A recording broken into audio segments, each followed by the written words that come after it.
All right, this is our first recording of the fall semester. This is our morning section on Tuesdays and Thursdays. And the first project that's worth real points is what we're turning in today, which is exercise 1. It is our introduction to compositing. So last week, in our first week, we went over all the first day stuff. And I'm just going to go through it really quickly here. The first day stuff gives you the overview, the umbrella information for the semester, what we're learning, what we're trying to master, the knowledge, skills, and abilities. We have 2 sections for this course, Digital Media and Digital Imaging 1. Here are the 2 different syllabi. The only way they differ is in their learning outcomes. So by making it a cross-listed course, what we are doing is we're covering all the learning outcomes for both courses. So there's 5 for each, but they overlap significantly, and basically we're going to learn all of the technical stuff that is required for Digital Imaging 1 through doing all the creative stuff that's required for digital media. So you can always refer to the syllabus, and there's other things in the syllabus besides the learning outcomes. There are my hours, which are also on the home page. There is our department information. There are the materials list. So starting today, you guys do need to start backing up your portfolio for the semester. We always try to save our work in 2 places in case something happens. I recommend an SD card. And a 64 gigabyte SD card will run you about $10. They're really cheap. We really only need about 5 gigabytes, right? Absolute minimum amount of memory that you'll need for all of your finished PSD files will be about 2 gigabytes. Or you can do a portable thumb drive. So if you don't have the ability to read an SD card on your home device, go for a USB drive. Just a small sketchbook. We're going to start sketching with our first assignments. Yeah. Oh, we're going to use maybe 20 pages for the semester, so we won't be filling up the sketchbook. If you want to share it with another sketchbook, you can. A mechanical pencil, just so it can stay sharp as we're sketching. I like the white vinyl erasers. The red erasers tend to stain the page. And then once we get to the midterm, which is in October, we're going to need at least 3 pre-cut black mats, which you can get from Hobby Lobby for $2.99 each. You can get them for a little bit more at Michael's or Hurwick's or Azel's. These are the dimensions. And then near the end of this semester, you might need larger sizes depending on the size you want for your final portfolio pieces. And then for paper, this is again for the midterm for printing and for the end of the semester, we need to use Epson Ultra Premium matte paper for our printers. And so you'll find that in Amazon as well, or you can actually get that from the lab for just $1 a sheet, right? Because you don't need to buy a whole sheet of 50 for just having 5 or so prints. And then we have larger sizes available as well. Okay. There are tablets at the back for you to use. If you want to get your own, here is the link to it. I think they're still cheaper than they used to be. I think they were $39 last time I looked. Yep, $39.95. So not bad. But if you have your own drawing tablet, you're encouraged to use that on your own device. But in the lab, we have to use this type of tablet that is already installed. So they're the Wacom CTL 4100s. All right. Our points, just to remind you, it's like a Super Mario Brothers level. There's 100 points for the semester. This is how they break down. The most important thing you can do is be here and work actively in class. It is a lab class. We do most of our work in here. And so between exercises, which we're doing the first of today, proving grounds, which we'll get into a little bit later, which earn you a creative problem-solving 21st century skills badge, and your attendance, that's going to be worth 27 points in all out of the 100. So more than a quarter of your grade. And then everything else is here. We'll get you ready for it. And of course, attendance is the best thing. And then we have lots of services because you're going to have obstacles along the way. So we have free counseling, both online and in person. We have all of our accessibility services for any accommodations you might need. And we also have the Nighthawk's Nest Advocacy Center and tutoring and academic coaching, and this can help with a whole range of issues. So I try to make that all really clear. Then we just have a basic schedule in the syllabus, because these syllabi get really long and boring.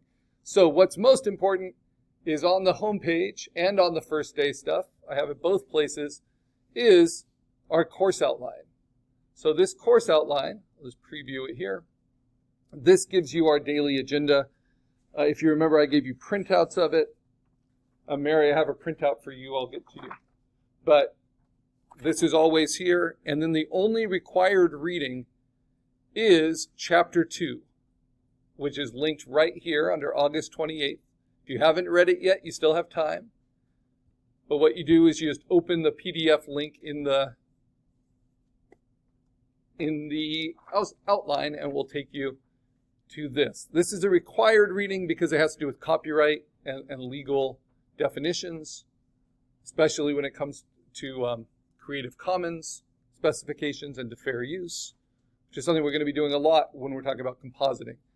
The other readings are really pretty basic, but if you ever feel like you need some extra background in the subjects we're covering, this can help you. So Chapter 1, was about organizing files, naming them, things that we went over last week, but always good to remember. All right, let's get into exercise 1. So I demonstrate these things for you directly. You can see on the course outline what we're doing today. We are turning in exercise 1, and then we're going to introduce exercise 2, and then next class we're turning in exercise 2. So we're going to move pretty quick here.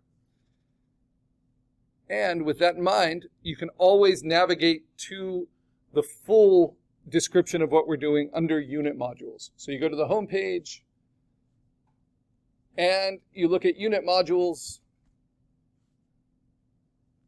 and you will see all of the curriculum. So we're finished with the orientation. That was all last week. There are some exercises there. And then we're now going to the image mining unit. So image mining. Image mining is how you find good quality pixels to use online. Online images are pixel-based. Pixel-based images are made of little squares, and we call those type of images raster images. So raster imaging is any digital imaging in 2 dimensions that uses pixels. To find good information, we need to start using kind of search terms and tools, and we're going to look at 2 different sources for that. But this is what we're going to do with the pixels that we find. We're going to create an original transformative composition of our own design, right? But using other people's pixels. And the pixels we're going to steal are black line art pixels. Think of them like coloring books that then we're going to digitally cut out the black lines and then make our own arrangement with them. We are allowed to stretch, flip, modify the lines, but we are not allowed to add our own lines. So there'll be a lot of editing. Here are some past instructor and student examples. And they all follow a theme, and the theme I suggested for you for this semester is something nostalgic, a favorite comic, cartoon, children's book from your childhood. Even though the demo talks about banned books, that can also be something you're interested in. So compositing is a lot like the traditional art discipline of collage. Collage is actually only about 100 years old. It was an early 20th century invention of synthetic cubism. And since then, especially with the birth of photography and photography becoming more massively used in the early 20th century, we start to have a combination of collage materials, things like wallpaper, newspapers, text, with photographic materials, photo montage, cutouts. So here are some historical artists that use that. But it is considered an original art form. So what does that mean? It means these artists transform their materials. So if we look at a contemporary artist here, these collages take from different sources, right, that they did not create, but they make a transformative piece by coming up with an original composition using those materials. And that's what we're going to do, but we're going to do it digitally. Yeah, come on in, door will be open. Good to see you. So whether they're really, really complex, this is one of my favorite collage artists, an artist named Jess.